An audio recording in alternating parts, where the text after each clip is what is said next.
Welcome back. Amid high inflation and rising housing costs, more and more Zoomers are embracing non-traditional housing concepts, including 3D printed homes, naked homes, tiny homes, which aren't new, but are becoming more popular every day.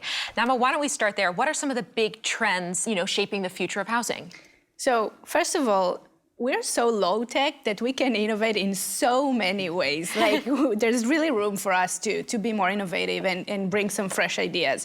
So, for example, as an architect working in the city, I was in this search of like what else and where else is being done. And one of the things that I found was this London, UK, based organization started the Naked House movement, and that is a very sexy name for something very simple: sell a home without its finishes in order to reduce the cost. Oh, so it's just an empty house. Yeah. Well, it's not really an empty house, but if you think about it, those finishes that really drive the needle towards luxury, if you take them out at the purchasing moment and you as an affordable option for you, you either do it over time, or you complete another room in your home, or you buy into a space that you could add into, let's say your family is growing or shrinking, and you can now, adjust the space from a 2-bedroom or 3-bedroom into a 1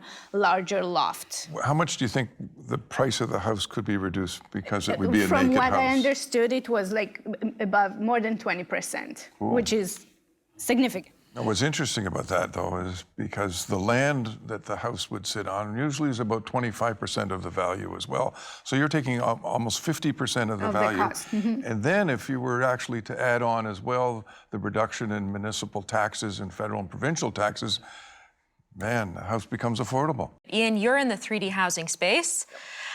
It sounds like something from the future. Explain to me what it is. Maybe we can pull up some video, because we have some video of it. That'd be great. It helps a lot. So that is a 3D construction printer, and it is, a lot of us can picture what a 3D printer is that folks might have in a workshop, and it is just scaled to an enormous size. So the printable area of the one that's on the screen is 40 feet by 40 feet. We can print up to 3 stories tall.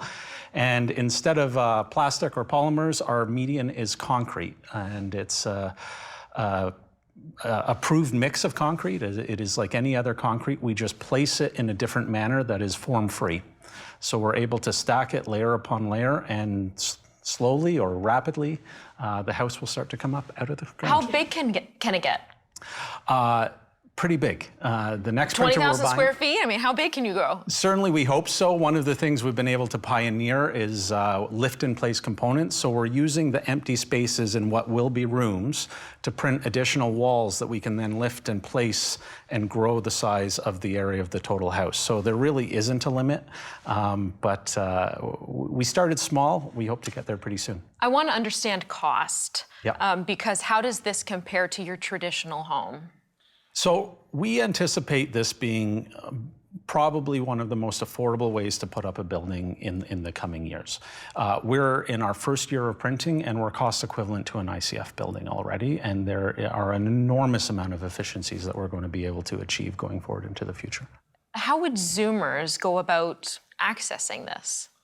I would guess get a hold of Nidus 3D and ask us about building a home, hopefully, and hopefully many other players. We would like to see this industry grow. We think it's part of the solution to the housing crisis, and there's no way we're going to ever be able to meet demand on our own for this. Sean, what do you think about when you do? I mean, is this the new standard for construction? Do you think it'll eventually take over? To your point, there is not enough innovation in all of this space on housing. The more, the better. The more competition, the better. But we need volume and we need affordability. Well, it's hard to imagine a world in which the built environment around us is 3D printed, and yet here we are. All right, quick break. On the other side, more solutions to Canada's housing crisis. Don't go away.